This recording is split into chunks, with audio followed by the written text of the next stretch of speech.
Hello friends, അസ്സലാമു അലൈക്കും. ഇന്ന് ഞാൻ വന്നിട്ടുള്ളത് നല്ലൊരു അടിപൊളി ഇഫ്താർ ഡ്രിങ്കിൻ്റെ റെസിപ്പി ആയിട്ടാണ്. അപ്പോൾ നോമ്പ് തുറക്കുമ്പോഴൊക്കെ നമുക്ക് ഉണ്ടാക്കാൻ പറ്റിയിട്ടുള്ള നല്ലൊരു അടിപൊളി ഡ്രിങ്കാണ്. പിന്നെ മൊഹബത്ത് കാ ഷർബത്ത് എന്നൊക്കെ പറയുന്ന ആ ഡ്രിങ്ക് തന്നെയാണ്. അപ്പോൾ അത് നമ്മൾ ആപ്പിൾ വെച്ചിട്ടാണ് കേട്ടോ ഒന്ന് ട്രൈ ചെയ്ത് നോക്കുന്നത്. അപ്പോൾ അതിനായിട്ട് ഞാനൊരു ആപ്പിൾ മുഴുവനായിട്ട് എടുക്കുന്നുണ്ട്. അത് ഇതുപോലെ ചെറുതായിട്ട് കട്ട് ചെയ്തിട്ട് ഒരു പാത്രത്തിലേക്ക് ആദ്യം മാറ്റി വെക്കുന്നുണ്ട്. ഇനി നമുക്ക് ഒരു 2 ടേബിൾ സ്പൂൺ കസ്കസ് കുറച്ച് പാലിൽ കുതിർത്ത് വെക്കാം കുറച്ച് നേരം.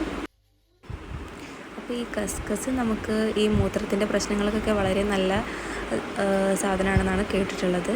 അപ്പം നമ്മൾ ഡ്രിങ്ക്സിലൊക്കെ മാക്സിമം അതും കൂടി ഒന്ന് ഉൾപ്പെടുത്തുക.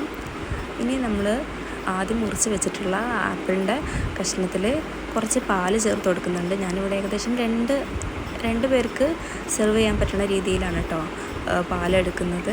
അപ്പോൾ ഞാൻ വെള്ളമൊന്നും വേറെ എക്സ്ട്രാ ചേർക്കുന്നില്ല. അപ്പോൾ നിങ്ങൾക്ക് വേണമെങ്കിൽ കുറച്ച് 2 ഗ്ലാസ് പാലിന് 1 ഗ്ലാസ് വെള്ളമൊക്കെ ചേർത്ത് കൊടുക്കാം.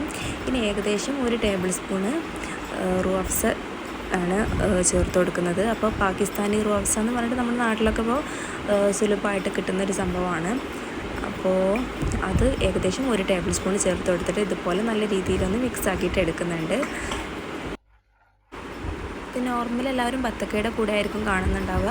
പക്ഷേ ഇത് ആപ്പിളിൻ്റെ കൂടെ ഇതുപോലെ മിക്സ് ചെയ്ത് കഴിക്കുമ്പോൾ നല്ല ടേസ്റ്റാണ്. അപ്പോൾ നോമ്പ് തുറക്കുന്ന ടൈമിലൊക്കെ എന്തായാലും ഒന്ന് ട്രൈ ചെയ്ത് നോക്കാം. ഇനി നമ്മൾ ആദ്യം കുതിർത്ത് വെച്ച കസ്കസിൻ്റെ മുകളിലോട്ട് ഇത് ഒഴിച്ച് കൊടുക്കുന്നുണ്ട്. അപ്പോൾ ഈ നോമ്പിന് ഒരു വെറൈറ്റി ഡ്രിങ്കൊക്കെ നിങ്ങൾ ആഗ്രഹിക്കുന്നുണ്ടെന്നുണ്ടെങ്കിൽ ഇതൊന്ന് ട്രൈ ചെയ്ത് നോക്കുക.